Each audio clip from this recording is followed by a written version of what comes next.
नाज़रीन, कहानी कुछ इस तरह है कि पहले फ़ैन बना, फिर दोस्त बना, आशिक बना और फिर जालिम बना। आपने कहाँ पे उनको जो है फ्री किया और आपको लगता है कि मेरी ये गलती थी कि मैंने इसको इतना ज़्यादा इंगेज कर लिया और उसके बाद मुझे ये आज का दिन देखना पड़ रहा है। कौन सी ऐसी चीज़ की जिसकी बुनियाद के ऊपर आपने उनके साथ दोस्ती की और फिर जो है मोहब्बत में मुब्तला हो गई? क्या वो शादीशुदा था तो आपने उसके साथ दोस्ती क्यों की? हर खबर पर होगी आपकी पकड़। लाइक कीजिए, फॉलो कीजिए और सब्सक्राइब कीजिए वाइट न्यूज़ को। जी अस्सलाम वालेकुम नाज़रीन, मैं हूं आपका मेज़बान और आप देख रहे हैं वाइट न्यूज़। नाज़रीन, मेरे साथ मौजूद हैं अदाकारा शीज़ा भट्ट साहिबा। चंद रोज़ पहले इनके ऊपर हमला हुआ, फायरिंग हुई, जिसके अंदर ये महफूज रहे। नाज़रीन, कहानी कुछ इस तरह है कि पहले फ़ैन बना, फिर दोस्त बना, आशिक बना और फिर जालिम बना, और किस तरह इनको तशद्दुद का निशाना बनाता रहा और किस तरह इनकी मोहब्बत में मुब्तला हुआ, फ़ैन से दोस्ती की तरफ, आशिकी की तरफ, फिर जालिम की तरफ। तो नाज़रीन ने इनसे जानने की कोशिश करते हैं कि कैसे ये कहानी में मोड़ आता है। आज इनके ऊपर वो फायरिंग करता है और इनको धमकियाँ देता है और तरह तरह की जो है वहाँ से ख़बरें मौसूल होती हैं कि किसी न किस तरह इनको नुकसान पहुँचाने की कोशिश करता है। तो इनसे कहानी जानते हैं, ये सारा मोड़, ये सारी कहानी है क्या? जैसे कि आप ही खुद बता रहे हैं और मुझे मतलब कि आपने जो जितने में इंटरव्यू दिए हैं आपने सुना ही है कि एज ए फ़ैन बन के ज़िंदगी में आया, उसके बाद टेंशनें और बहुत ज़्यादा परेशानी है। ठीक है। ये सबसे पहले तो हम लड़कियों की ही गलतियाँ होती है कि मतलब फ़ैन को फ़ैन की हद तक रखा जाए, फ़ैन से दोस्ती हो जाए, ओके, लेकिन घर तक लेकर आना वो गलत हो जाता है। उसके बाद ये मतलब कुछ फ़ैन अच्छे भी होते हैं, लेकिन इस जैसा जो फ़ैन है ना, ये सिर्फ इतने सालों से मतलब टेंशन ही दे रहा है, परेशान कर रहा है। मैंने इससे कितनी दफ़ा अपनी जान आज़ाद करवाने की कोशिश की है, ये एक दफ़ा माजरा नहीं हुआ, लेकिन ये जो फायरिंग हुई है ना, ये मेरी 1-2 महीने से मतलब लड़ाई चल रही थी कि मतलब मैंने ख़त्म करनी है बात को ना। और जब भी मैं ये अपील इसे करती हूँ कि ख़त्म करना हर औरत का हक़ है कि एक मर्द के साथ अगर नहीं रहना चाहती तो वो आज़ाद ज़िंदगी गुजार सकती है। ठीक है। हम लोग वैसे भी आर्टिस्ट हैं और मतलब इतनी टेंशनें कैसे सह इतनी परेशान ज़िंदगी नहीं गुजार सकते हम। जैसे मैं इससे कहती हूँ कि जी नहीं रहना, फिर वो अब्दुल राय कादर है, वो धमकियाँ लगाना शुरू करता है, उससे धमकियाँ अच्छी खासी लगवाता है, फिर इसके पास लड़के हैं उनसे फ़ोन करवाता है, जी ये गोली मार देंगे, कब्र में उतार देंगे, ऐसे कर देंगे, वैसे कर देंगे, और ये ख़ुद भी धमकियाँ लगाता है। अच्छा, और अगर मैंने थिएटर में कहीं चले जाती हूँ तो थिएटर में भी ये एक दफ़ा नहीं हुआ, कई दफ़ा ऐसा हुआ है कि ये रास्ते में चलते चलते फाइट चला देता था, ये कर देता, वो कर देता। मुझे उसी वक्त मतलब ये ना उस टेंशनों में घेरता जा रहा था, घेरता जा रहा था। बहन भाई छोटे हैं, मेन घर की सपोर्टर मैं हूँ, सारा कुछ मैंने खुद करना होता है। और ये जो ना ब्लैकमेलिंग, ये बस इनको नाम चाहिए, शोहरत चाहिए, पैसा चाहिए, गाड़ी चाहिए। अब ये चीज़ें ना दो तो उसके बाद ये फायरिंग मेरे ऊपर डायरेक्ट ही।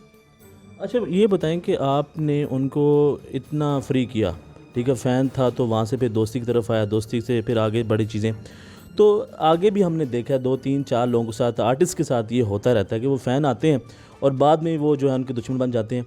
तो आपने कहाँ पे उनको जो है फ्री किया और आपको लगता है कि मेरी ये गलती थी कि मैंने इसको इतना ज़्यादा इंगेज कर लिया और उसके बाद मुझे ये आज का दिन देखना पड़ रहा है?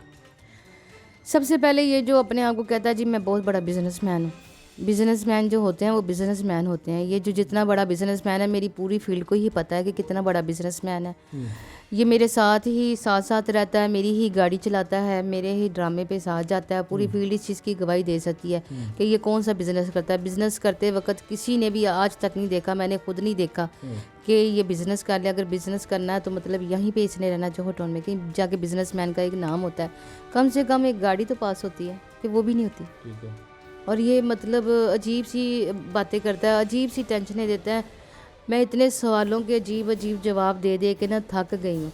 और मैं मतलब जो सबसे अहम बात है, जो अभी मुझे धमकियाँ डायरेक्ट देता है, ये खुद कहता है, क्योंकि पाकिस्तान में मेरी दुश्मनी किसी से नहीं है, मैं इसे अपनी जान आज़ाद करवाने की कोशिश करती हूँ, ये आगे से मुझे इल्ज़ाम तराशी करता है, फिर धमकियाँ देता है, फिर बाबे की धमकियाँ अलहदा से दिलवाता है, ठीक है। और इन दोनों के ही प्लान से ये इधर ही थे, अपने घर में बैठे होते हैं, तो ये ना मुझे ये ऐसे कर दूंगा, वैसे कर दूंगा। आप खुद बताएं, मैं हूँ तो मर्द तो नहीं, एक औरत हुई ना, अगर एक औरत को टॉर्चर किया जाएगा वो नहीं डरेगी। ठीक है। आर्टिस्ट लोग तो वैसे दिल के इतने एहसास लोग होते हैं कि वो मतलब लोगों को खुशियाँ देते हैं कि, और मतलब कि जो खुशियाँ देने वाले होंगे वो इतनी टेंशनें कैसे बर्दाश्त करेंगे। ठीक है। अच्छा, आम तौर पर ये कहा जाता है, एक तासर है कि जो आर्टिस्ट लोग होते हैं वो इस चीज़ का इंतखाब करते हैं कि अगर किसी के साथ उन्हें दोस्ती करनी है तो वहाँ से उनको क्या फ़ायदा हासिल होगा। ठीक है, तो क्या उन्होंने आपको कोई फाइनेंशियल तौर पे सपोर्ट किया था, या कौन सी ऐसी चीज़ की जिसकी बुनियाद के ऊपर आपने उनके साथ दोस्ती की और फिर जो है मोहब्बत में मुब्तला हो गई? देखिए, मोहब्बत तो मुझे नहीं है, ना मुझे पहले मोहब्बत है, ना मुझे उसको आपसे थी? उस बंदे को मुझसे भी मोहब्बत नहीं। मेरे नाम से मोहब्बत थी, मेरे पैसे से मोहब्बत थी, मेरी इज़्ज़त और शोहरत से मोहब्बत थी। एक कराची से बंदा आ गया और उसे एक स्टार मिल जाएगी, उसे रहने के लिए घर मिल जाएगा, हर चीज़ मिल जाएगी, उसने मोहब्बत नहीं करनी तो क्या करना है। एक शादीशुदा बंदा है वो, मतलब उसकी पहले भी 2 बीवियाँ हैं, बच्चे हैं जवान माशाल्लाह, और उसके बावजूद मैं जब भी इसे जान छुड़वाने की कोशिश करती हूँ ये मुझे ऐसे ही टॉर्चर करता है, ऐसे ही धमकियाँ देता है, अपने लड़कों से लहदा से धमकियाँ लगवाता है। ये जहाँ भी मैं जाऊँ, फैसलाबाद गई हूँ, फैसलाबाद के लोग भी इतने गवाह हैं कि इसने मुझे वहाँ पे भी बड़ी टेंशनें दी हैं। ये तो यहाँ की बात है ना, यहाँ पे मैंने लहदा होने की कोशिश जब भी करती हूँ, और अब तो ये मतलब इसके पास लड़का है जो धमकियाँ लगाता है। ठीक है ना, इसने डायरेक्ट मुझे 6 तारीख गई, 6 नवंबर था ना, 6 नवंबर की रात को इसने मुझे खुद फ़ोन करके धमकी लगाई थी। अच्छा तू इंज नहीं करना, नहीं अच्छा, फिर ये फायरिंग करवा देता है। अब तो मतलब वो कहते हैं ना, मुझे सिर्फ मारना ही होता ना, मुझे मार देता, मेरी जान छुटती, स्यापा मेरा ख़त्म हो लोग जाता। जो है ना, जो आपके इंटरव्यूज़ हो रहे हैं, लोग नीचे ये सवाल कर रहे हैं कि आपने उसको फ्री क्यों किया, वो शादीशुदा था तो आपने उसके साथ दोस्ती क्यों की, ये लोग ये सवाल करते हैं। मैंने इससे बड़ी दफ़ा भागने की कोशिश की, मैं तो ये मुल्क छोड़ के बाहर भी चली गई थी, लेकिन जो राय अब्दुल कादर है ना, वो इस बंदे के पास एक काले इल्म वाला नहीं है, पता नहीं कहाँ से काले इल्म करवाता है, और काले इल्म करवा के तो फिर ये मतलब लड़की को अच्छे तरीके से घेरे में डाल लेता। अभी इन्होंने मेरी तो ज़िंदगी बर्बाद की है, एक ने ज़हनी तौर पे, एक ने रूहानी तौर पे। और हाँ, मैं सबसे मतलब CCPU लाहौर से और IG पंजाब से मैं अपील ये करना चाहती हूँ कि मेरे पाकिस्तान में दुश्मन कोई नहीं है इन 2 बंदों के अलावा। अगर मेरी फैमिली को या मुझे कुछ होता है तो इसके ज़िम्मेदार भी सिर्फ यही हैं। खुदाया, मैं सिर्फ इनसे अपनी जान आज़ाद करवाना चाहती हूँ, मेरी जान आज़ाद कर दें, बख्श दें। और ये जो मार मार के क्या इनको मिल जाना है, धमकियाँ दे के क्या मिल जाना है।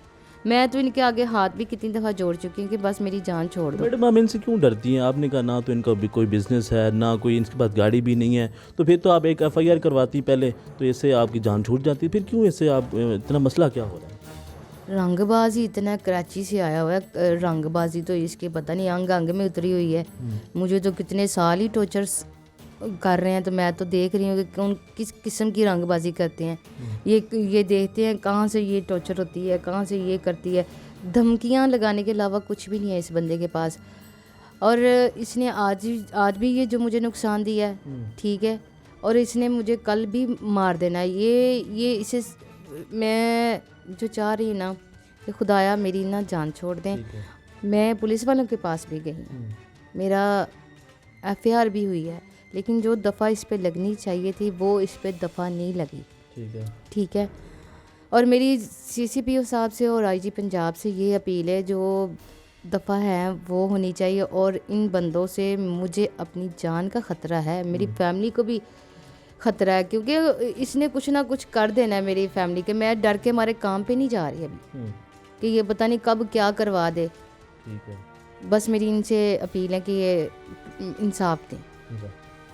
जी नाज़रीन, आप इनकी गुफ्तगू आपने सुनी है कि जिस तरह इनका ये कहना है कि मुसलसल वहाँ से धमकियाँ मिलती रहीं और ये हर दफ़ा वहाँ से चीज़ें जो हैं बर्दाश्त करती रहीं, इनके ऊपर जो है वो हमले होते रहे, और अभी तक जो है इनका ये कहना है कि पिछले कई जो माह से है मुसलसल इनको धमकियाँ आई और मेंटली तौर पे इनको जो है टॉर्चर किया गया। और आज इनकी ये कंडीशन है कि इनका ये कहना है कि मैं अपने काम जो है वो नहीं कर पा रही, और साथ ही साथ जो है मैं अपनी फैमिली को टाइम नहीं दे पा रही, क्योंकि फैमिली को ये सपोर्ट करती हैं, ये बड़ी हैं। तो मामलात कुछ इस तरह हैं कि ये चाह रही हैं कि मेरी उस इंसान से जान छूट जाए, वो इंसान जो है मेरी ज़िंदगी से दूर हो जाए और मुझे जो इंसाफ है वो दिया जाए। तो नाज़रीन एक मरतबा फिर जो है वो अपील ये कर रही हैं कि आजी पंजाब साहब से, CCP साहब से, कि मेरी ज़िंदगी को ख़तरा है और मेरी ज़िंदगी को बचाया जाए और ऐसे लोगों से मेरी जान छुड़ाई जाए। देखते रहें वाइट न्यूज़। अल्लाह हाफ़िज़।